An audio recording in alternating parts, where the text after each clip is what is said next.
বন্ধুরা, স্বাগত জানাচ্ছি আমাদের আজকের এপিসোডে। প্রকৃতিতে শীতের আগমনী বার্তা নিয়ে বইছে হেমন্তের মৃদুবন্ধ হাওয়া। মাঠে মাঠে সোনালি ধানের সোদা গন্ধ আর নাতিশীতোষ্ণ আবহাওয়ার শান্ত স্নিগ্ধ মায়াবী রূপসী এক ঋতু হেমন্ত। মোহনীয় ঋতু হেমন্তকে উপভোগ্য করতে ব্যস্ত নগর জীবন থেকে খানিকটা অবসর নিতে আমাদের এবারের গন্তব্য প্রাচ্যের রানী বন্দরনগরী চট্টগ্রামে। বিকেলে ঢাকা থেকে রওনা দিয়ে একে একে শীতলক্ষা, প্রশস্ত মেঘনার বুকে নোঙর করে রাখা সারি সারি নৌযান, ধীরে বয়ে চলা গোমতীর সৌন্দর্যকে সঙ্গী করে আমরা ছুটছি সবুজে ছাওয়া এক হাইওয়ে ধরে। চিরচেনা ব্যস্ত হাইওয়ে আজ কিছুটা ফাঁকা, নেই মাত্রাতিরিক্ত যানবাহনের উপস্থিতি, তাই জার্নিটা ছিল বেশ স্বস্তির এই যাত্রায় অস্বস্তির দেখা মেলে কুমিল্লার ময়নামতি অংশে রাস্তার বেহাল দশা বলে। ভাঙাচোরা এই অংশটুকু ছাড়া বাকি পথ পুরোটাই সবুজ বৃক্ষের শোভাময়।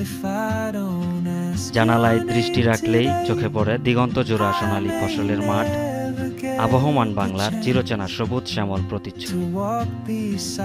পথ চলতে চলতে দিনের আলো নিভে এলো। সীতাকুণ্ডের ভাটিয়ারিতে হাইওয়ের দুপাশে গড়ে ওঠা শিপ ব্রেকিং মার্কেট। সমুদ্রে চলাচলকারী জাহাজ থেকে সংগৃহীত বিভিন্ন মালামাল বিক্রির জন্য মার্কেটটি জনপ্রিয় হয়ে উঠেছে ক্রেতাদের কাছে। তুলনামূলক কম দামে জাহাজের পুরনো ব্যবহৃত যন্ত্রাংশ, তৈজসপত্র, শৌখিন মৎস্য শিকারীদের পছন্দের বড়শি, পুরনো অডিও প্লেয়ার, রেডিও, ইলেকট্রিক্যাল সামগ্রী, ফার্নিচার, পুরনো মনিটর, বৈদ্যুতিক cable, torch light, gumboot, life jacket সহ মাছ ধরার নানা উপকরণ। পণ্য দেখে শুনে যাচাই বাছাই করে কেনার দক্ষতা থাকলে সাশ্রয়ী দামে জিনিস কেনার জন্য জায়গাটি ভিজিট করতে পারে। ঘুরে দেখা শেষে আবারও যাত্রা শুরু। দেশের সবচেয়ে ব্যস্ততম হাইওয়েতে দূরপাল্লার বাসের এমন বেপরোয়া ড্রাইভিং হতবাক করেছে আমাদের।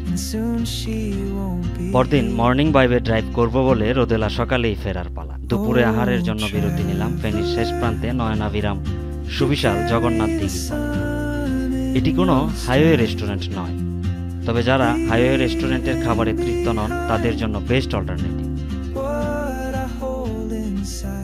নির্জন হাইওয়ের ধারে সবুজে ঘেরা মনোরম পরিবেশে সুবিশাল দিঘির কোলে বসে সুস্বাদু খাবারের এক চমৎকার ডেরা।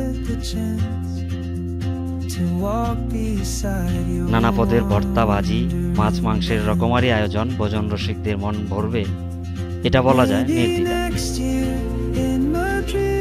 দিঘির হাওয়া গায়ে মেখে ভোজন বিলাসের এই পার্টটা পুরো ট্যুরে একটা নতুন মাত্রা যোগ করেছে বলা যায়।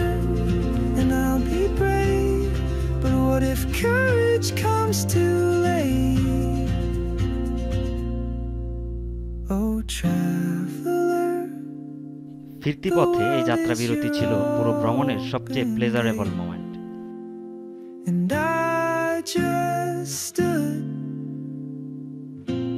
Afraid of fate, if I don't take that step today, you'll vanish with the train, and I'll never. বন্ধুরা, আজ তাহলে এ পর্যন্তই।